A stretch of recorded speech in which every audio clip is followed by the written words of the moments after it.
नमस्कार। आप देख रहे हैं दैनिक दुनिया। मैं डॉक्टर पी मिश्रा अहम बात में आपके सामने हूं। अहम बात का आज अहम मुद्दा यह है कि क्या भारत में एक कानून सबके लिए नहीं हो सकता है? जबकि संविधान तो यही व्यवस्था देता है कि देश के प्रत्येक नागरिक को एक कानून से, मैं खासतौर से बात कर रहा हूं आपराधिक कानून से, एक कानून से हाँका जाएगा, चलाया जाएगा।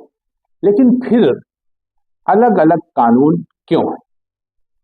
भारतीय जनता पार्टी से पहले जब ये जनसंघ थी तो इस मुद्दे को हमेशा उठाते रहे, एक विधान, एक संविधान, एक राष्ट्र।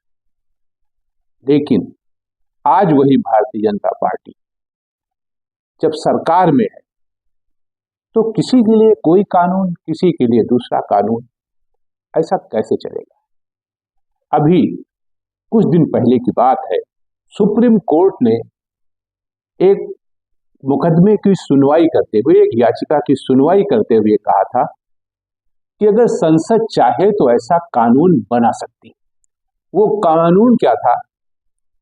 आपराधिक प्रवृत्ति के लोग जो राजनीति में दाखिल हो गए हैं या जो सक्रिय हैं, उनके ऊपर अंकुश लगाने का था। आप सब जानते हैं कि सांसद, विधायक या किसी राजनेता के ऊपर यदि उसकी सजा 2 साल तक है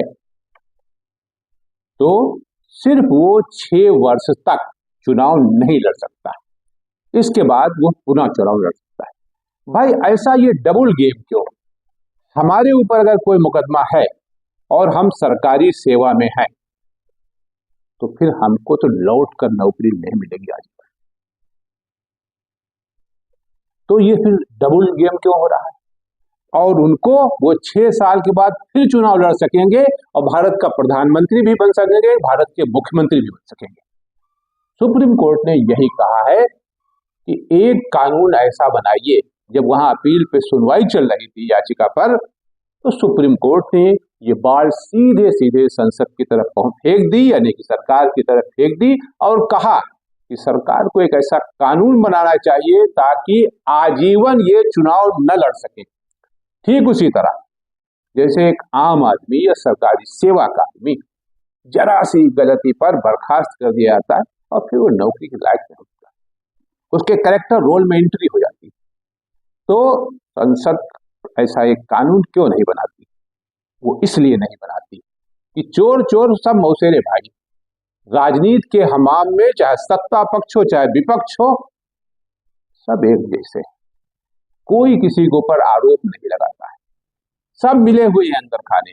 लेकिन जब दूसरे के ऊपर चार्ज फ्रेम होते हैं तो फिर वो उसके लिए अलग से कानून बन जाता है।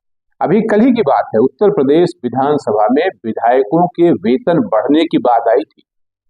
किसी ने विरोध नहीं किया, न सत्ता पक्ष न विपक्ष, क्योंकि सबके हित इसमें निहित हैं। आज हम कुर्सी पर, कल आप कुर्सी पर। लेकिन समय की आवश्यकता, समय की मांग यही है कि अब संसद में एक ऐसा कानून बनना चाहिए कि अगर एक बार किसी एमपी को, एमएलए को सजा हो गई तो आजीवन चुनाव न लड़ सके। बहुत ही हैरत की बात, बहुत दुख की बात कि भारत की संसद में 46% लोग जो सांसद बैठे हुए हैं वह आपराधिक कानूनों के लपेटे में हैं, उन पर मुकदमे चल रहे हैं। तो वही हुआ ना कि बोया पेड़ बबूल का तो आम कहां से आ गए। और इसमें सारी गलती उन्हीं की नहीं, हम भी बराबर सरीके जुर्म हैं, क्योंकि वोट तो हम जातिवाद के नाम पर, धर्मवाद के नाम पर, वर्ग के नाम पर, मंदिर के नाम पर, मस्जिद के नाम पर देते हैं। तो हम उनसे ये अपेक्षा कर सकते हैं कि वो दूध के धुले होंगे। वो बिल्कुल दूध के धुले नहीं होंगे। इसलिए समय की आवश्यकता है कि हम लोग इसके लिए जनमत तैयार करें और सरकार को इसके लिए बाध्य करें कि वो ऐसा कानून बनावे ताकि कानून का जो दायरा है वो सबके लिए एक विधान, एक कानून। आज के लिए इतना ही। नमस्कार।